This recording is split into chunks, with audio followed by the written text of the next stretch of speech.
आज सारी गावकरी मंडळी श्रीधर काकांना शोधत होती. मात्र श्रीधर काका जे सापडले ते झाडाला लटकलेले.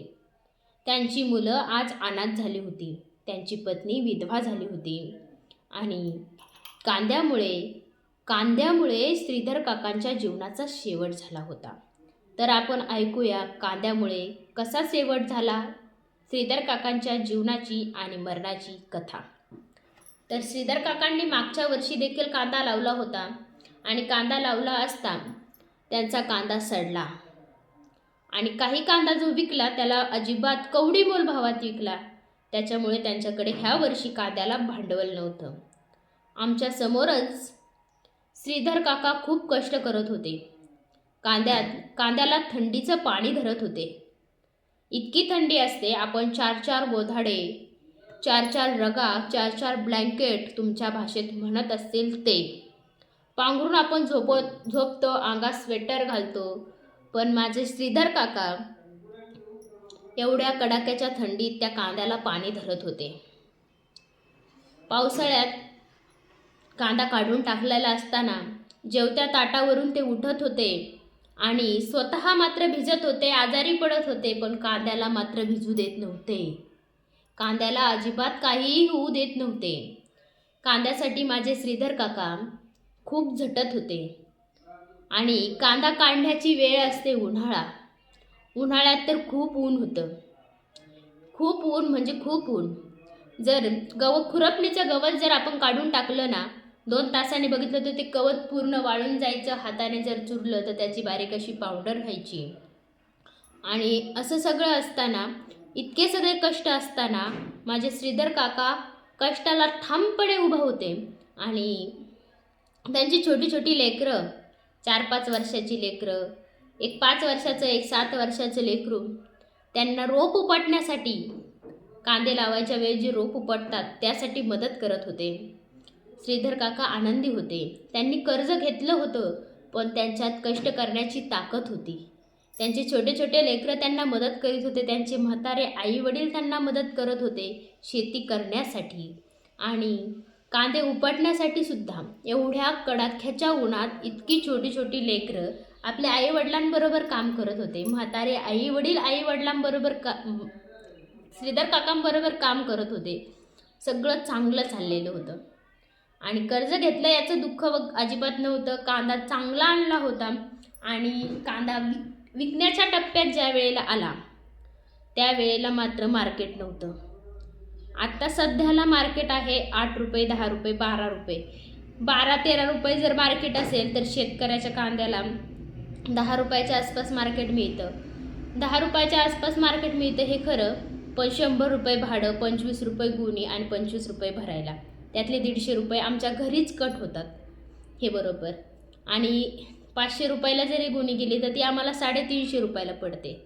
पण म्हणजे प्रत्येक शेतकऱ्यालाच ती गुणी अशी पडते. आणि तुम्ही विचार करा, आम्ही कांद्यासाठी किती खर्च केला. 2 एकर कांदा जेव्हा श्रीधर काकांनी लावला होता ना, तेव्हा 15,000चं बियाणं आणलं होतं आणि त्यांनी 25,000 रुपये लागवडीसाठी दिलते. झाले का 40,000 रुपये. आणि त्यानंतर त्यांनी 10,000 रुपये खुरपणीसाठी दिलते. त्यांचे कष्ट वजा केलेले आहेत त्याच्यातून. रोप उपटणीचं त्याचं अजिबात लावलेलं नाही, सगळे त्यांचे कष्ट वजा केलेले आहे. 10,000 रुपये खुरपणीला दिले होते. खतं औषधं 30,000 रुपये, 50 झाले होते. आता हे 30,000 रुपये त्यात ॲड करूया म्हणजे 80,000 रुपये झाले होते. फवारणी स्वतः श्रीधर काका पाठीवरती पंप घेऊन फवारणी देखील करत होते, खूप कष्ट करत होते. आणि त्यानंतर कांदा काढणीच्या वेळेस श्रीधर काका कांदा देखील आपल्या खांद्यावरती वाहून ऐरन वगैरे लावत होते. त्यामुळे त्यांच्या कांद्याला 15,000 रुपये काढायला एकरी भाव होता. पण त्यांनी घरी कष्ट केल्यामुळे त्यांना 25,000त 2 एकर कांदा काढून मिळाला. 80,000 रुपये झाले होते आपले. आणि 80 आणि हे 25,000 त्यात ॲड करून टाकूया. आणि हे ॲड केले 25,000 रुपये, 1,05,000 रुपये सुरुवातीचा खर्च. हा खर्च पुढे गेला असता, पण रोप उपटणे, खुरपणीत आपल्या घरचं कष्ट असल्यामुळे हे पैसे श्रीधर काकांनी वाचवले होते. रानात कष्ट करून ते पैसे वाचवले होते. त्यातच दुसऱ्याच्या शेतात कष्ट करून ते आपलं पोट भरत होते. पण पोट भरून शेतीसाठी खर्च करायचा. खर्च सोपा आहे का? 3 आणि 4 महिन्याचा आपण खर्च काढला एवढा खर्च असतो.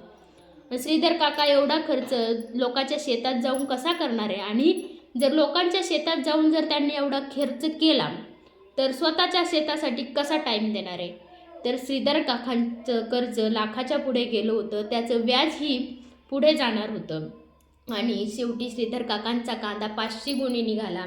आणि 500 गुणी कांदा निघाल्यानंतर त्यांनी जो कांदा विकला, पण हा 1,05,000 रुपये खर्च आणि त्यात व्याज आणि गुणीचं 150 रुपये, एका गुणीमागे 150 रुपये आम्हाला कट होतात. त्यांना अक्षरशः त्यांचं कर्ज देखील फिटलं नाही पूर्ण. आणि कांदाही संपला. आणि काही कांदा वावरात देखील तीव्र उष्णता असल्यामुळे उन्हात देखील कांदा बराचसा सडला. 15 दिवस आम्ही पातीखाली ठेवला. म्हणजे पातीखाली ठेवला श्रीधर काकांनी तो कांदा. आणि त्यांना वाटलं 8 दिवसांनी भाव वाढेल, 15 दिवसांनी भाव वाढेल, पण 8 आणि 10 रुपयाच्या पुढे काही भाव जात नव्हता. आणि मग त्याच्यामुळे तो कांदा त्यांनी मार्केटला पाठवला. पण मार्केटला पाठवल्याच्या नंतर त्यांनी घेतलेलं कर्जच पूर्ण फिटलं नाही. तर मुलांचे स्वप्न पूर्ण कसे होणार? घरात काही आणायचं म्हटलं, मुलं जर खायला काही मागितलं, शेतकऱ्याची मुलं खायला वेगवेगळं काहीच मागत नाही. पण भाजी भाकरी जर पुरेशी नसेल, एक म्हणतात ना, मातीतून कोंब फुटला तर त्याला डोलदार पीक म्हणतात. आणि ज्याला 2 वेळचं पुरेसं अन्न देखील मिळत नाही त्या माझ्या शेतकरी बापाला उभ्या जगाचा पोशिंदा म्हणतात. जर लेकरांनी खायला मागितलं तर 2 टाईम तो बाप त्यांना खायला घालू शकत नाही. आणणार कसा सांगा ना तुम्ही? कर्जाचा डोंगर. आणि कर्ज दिलेले माणसं काय विचार करतील का? बरं, ते तरी का विचार करतील? त्यांनी दिलंय म्हणल्यावर ते माघारी घेणारच आहे. बरं, श्रीधर काकांनी कर्ज फेडावं की घरच्यांना आणून घालावं? काय करावं? किती कष्ट केले होते श्रीधर काकांनी, पण त्यांच्या नशिबात काय? म्हातारे आईवडील आहेत, त्यांना दवाखान्यात न्यायला श्रीधर काकांकडे पैसे नव्हते. लहान लहान मुलं आहेत, त्यांना आमच्या शेतकऱ्याच्या मुलांना वेगवेगळं खाऊ नको, बर्गर पिझ्झा तसलं काही नको, पण 2 वेळचं जेवण्यासाठी सुद्धा एखाद्या शेतकऱ्याच्या घरात पैसे जर शिल्लक राहत नसेल, एवढी जर बेकारी शेतकऱ्याची ह्या कांद्यामुळे होत असेल, तर श्रीधर काका डोळ्याने बघून रोज आतल्या आत मरत होते. मग त्यामुळे श्रीधर काकांनी शेवट असा निर्णय घेतला की ते हे जग सोडून गेले. त्या चिमुरड्यांना तसंच ठेवून गेले. मला वाटतंय श्रीधर काकांचं चुकलं, पण श्रीधर काकांना नशिबाची साथ नाही मिळाली, निसर्गाची साथ नाही मिळाली. श्रीधर काका काय करणार होते हो? आई वडिलांकडे ते बघू शकत नव्हते, मुलांकडे ते बघू शकत नव्हते. किती कष्ट करणार होते? बरं, त्यांच्या कष्टाला फळ तरी मिळत होतं का? श्रीधर काकांची ही व्यथा मला तरी वाटतं अजून 80% शेतकऱ्यांच्या घरात आहे. असं होतंय. जर त्याच कांद्याला जर 15-20 रुपये भाव जर असता तर माझे श्रीधर काका आज वाचले असते. आणि त्यांनी कर्ज फेडून आपल्या लेकरा बाळासाठी थोडं काहीतरी कमवलं असतं, ठेवलं असतं. त्यांना निदान नको त्यांनी काही करू दे, नको बँकेत पैसे टाकू दे, पण त्यांच्या लेकरा बाळाला सुखाने 2 घास घातले असते. म्हाताऱ्या आईवडिलांना हॉस्पिटलला नेलं असतं, काहीतरी त्यांचा खर्च केला असता. पण ह्या कांद्यामुळे पूर्णपणे हतबल झालेले माझे श्रीधर काका आज या जगात नाही आहे. हे श्रीधर काका प्रत्येक घरामध्ये, शेतकरी कुटुंबामध्ये आहे. शेतकऱ्यांनीही जराशी सावध व्हायला हवं. शेतकऱ्यांनी जोडधंदा करायला हवा. शेतीबरोबर काहीतरी छोटीशी नोकरी करायला हवी. गायांचं उत्पादन काढायला हवं, काहीतरी करायला हवं. नुसती शेती आज काहीही उपयोगाची राहिली नाही. कारण आपल्या कष्टाची किंमत, शेतकऱ्याची कष्टाची किंमत, आपला जीव गेला तरीही कुणाला कळत नाही. आपल्या शेतकऱ्याची किंमत कशी कळणार ह्या जगाला? रखरखत्या उन्हात माझा शेतकरी दादा काम करतो, कडकडत्या थंडीत माझा शेतकरी दादा काम करतो, पाणी धरतो. पावसात तो पावसाचा विचार करत नाही, अख्खा पावसात भिजतो, कांदा भिजू देत नाही, त्याचं पीक भिजू देत नाही. पण त्याच्या वाट्याला हे काय आहे? आणि ही खरी परिस्थिती